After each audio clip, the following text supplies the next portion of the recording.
first, I want to talk about something more immediately concerning, which is that on April the 1st, just about every household bill you've got is going to jump like someone's shoved paprika up its bum. Now, we are going to be paying more for council tax, water, mobiles, broadband, car tax, prescriptions, even stamps on post that never gets delivered, with some increases going to be as big as 17%. Now, Jason, it says here that it's going to cost the average household £700 a year. Just how are we supposed to sustain that with the year that we've all just had? Well, people can't, Susie. That's a whole thing, isn't it? And this idea that the kind of the cost of living crisis is somehow over is just not true. I mean, the interesting thing here is they didn't even include other bits of aspects of here, because one of the nasties in Jeremy Hunt's budget was this thing called fiscal drag. And that's when you get pulled into a higher tax bracket without even realizing it. So that's coming in as well for an awful lot of people. But the primary concern here is inflation, which was meant to be falling, actually went up last week. Food inflation is running at 18%. And almost every conversation I have, and this is the interesting thing, it's across the board. So it is about people going, have you seen the price of this in a shop? Have you seen how much this has gone up by? And I was thinking about this because I've noticed anecdotally when I go into work, more and more people are eating packed lunches. They're not going out to get sandwiches like they used to. Mm-hmm. And I'm thinking we're quite well off. Journalists, we're not badly paid. I mean, not all of them are, but we're earning more than the average income, most of us. And if we're struggling, God knows how tough it is for other people. Exactly. It's a bit bizarre. I think last time I was in, as the producer Ed says, speak for yourself, Jason. Some of us are freelance.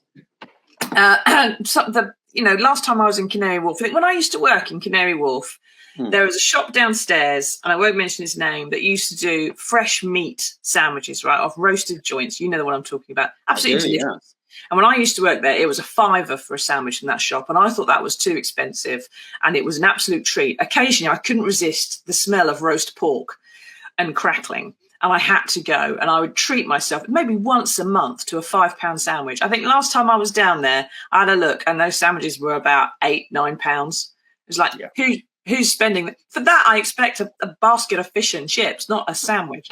But anyway, my roast pork sandwich problems aside, inflation, as you say, is at 10% a month. The cost of the living's through the roof. And a lot of it's being fed by this underlying cost of energy. What a perfect opposite moment for an image of a gas burner. Thank you, Ed. Which, as we all know, has rocketed despite it not costing any extra for the energy providers to actually make, dig or pump this stuff that we use as fuel. So food costs 18% more than it did, like you said. Now, Jason, there's a guy in this copy from a bills management website who's saying the government should do more to regulation and actually stamp out the practice of companies doing these annual increases every April. But if the government's refused to regulate the energy firms more heavily to control all these underlying prices in the first place, the chances of them taking a firm hand on this is virtually zero, isn't it? I mean, the problem with energy is multiple mistakes over many years. So one of the major problems we have is we have a huge number of homes which don't have proper insulation. And yet this government has, Cameron famously or infamously said he wants to cut the green crap. And that meant he basically kind of halted all measures to insulate people's homes. Then Johnson came along and came up with his home insulation scheme, which was then cancelled after wasting millions of pounds of public money. I think the National Audit Office looked into it and said, actually, but more money being wasted, being spent on insulating homes. So that's the first problem. We have really badly insulated homes, which means people's bills are more expensive. Then they made things even worse because we got rid of all our gas storage facilities. Now, that sounds kind of rather boring and dull, but actually gas storage meant we could put the gas somewhere. So if prices fluctuated, if they did as a result of Ukraine war, we had the storage, which meant we could actually, keep prices low. Most other countries invested in gas storage. We got rid of ours twice. Yeah. Theresa May, as I recall, shut down the last. It was Michael Fallon, Rough, wasn't it, off the North Sea? He did it first in about 2011, when the Tories came in with coalition, and then Theresa May got rid of the rest of it. So we have no gas storage. So that was the other catastrophic blunder. These are big long-term mistakes we're paying the price for now. And what really makes me so cross is there's no retribution for this. Nobody's gone, this was a really bad decision. Why aren't you being held accountable for it? So exactly. So and then you go, yes, the war in Ukraine has made a difference, but we didn't prepare ourselves for this. So that was the third major mistake. We knew this war was coming.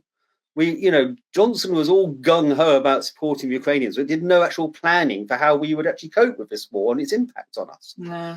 And what do you think, everybody? Have you got a notification of bills going up? I had one for my mobile and my broadband the other day, suddenly rocketing through the roof. Had the new council tax demand. I've also had one through from the energy company that says it's the price has come down. Hooray! It's 15 quid. Thank you very much. That's going to make a huge difference. That's not going to pay the mobile bill. How do you feel about these increases? What do you think the government should do about them? Are you going to be able to find £700 on April Cruel Day, as it's being called there, to actually get through this every year? And how sustainable is it going to be in the long term? Because they can keep rising prices like this, but eventually people do run out of money if your wages don't go up. So it's not actually something that is infinitely possible. There has to come a point where they're going to start losing customers if they keep raising prices. But we can't all go and get a packed lunch equivalent, can we, for our energy? There's nowhere else we can go to get it cheaper, unfortunately. Now, Mike says, decades of successive, mainly Tory governments selling off every publicly owned facility, utilities, rail, etc. Now these are making billions for others, which could be going into government funds. One interesting point, Jason, before we move on to the main story about the Tory second jobs, is that, the Tory ideology is that if you sell those things off, it makes the system more resilient and more immediately reactive to market pressures. You bring in competition and pure capitalism. But what happened with our gas storage facility in the North Sea, known as Rough, as I think it was, is that we paid the energy company that was running it to mothball it. I think it was Centrica. And then it's actually still there. So at some point now, what's going to happen is we're going to pay them again to reopen it. Yeah. And I don't doubt to start storing the gas when it's incredibly expensive. And we'll find out in a couple of years' time, we're paying the same rate for gas then when it's very cheap as we are now because we started storing it when it was pricey or something. I want to pick up on Mike Holden's point because talking about the selling off utilities, because actually what's happened is the privatization hasn't made these companies more efficient and made the country more resilient. All it's done is it's made shareholders and executives even richer. And bizarrely and absolutely surprisingly, capitalists like to make capital, and they keep doing it at our expense. So, I mean, if you look at the water industry, for example, the money hasn't gone in investing in proper sewage works and cleaning up our waters. It's siphoned off the money in dividends to shareholders. Often owned by companies which are actually kind of based overseas. Yeah. You take Thames Water, for example, you go through about 7 different companies before you find the ultimate owner of Thames Water, and we're all based overseas. None of that money, which is our money, has gone in actually what it should be doing, which is cleaning up our waters. No, it gets taken out of the system rather than being put back into the system. You take the privatized energy companies, it's not about efficiencies, it's about making as much money as possible. That's how its system works. Yeah. Now, Anne-Marie says, like Mike's echoed Mike's point, really, it started with Thatcher selling off over 50 of our publicly owned assets, and all those billions should be in the public domain and not the offshore bank accounts of the greedy companies and their shareholders. Often, it must be said, not just foreign owned, as Jason said, but owned by foreign states, because they have all kept some state assets and are using it to invest in things and to make money, which is such a useful and important thing to do if you have a state asset, something we didn't bother doing, it would appear.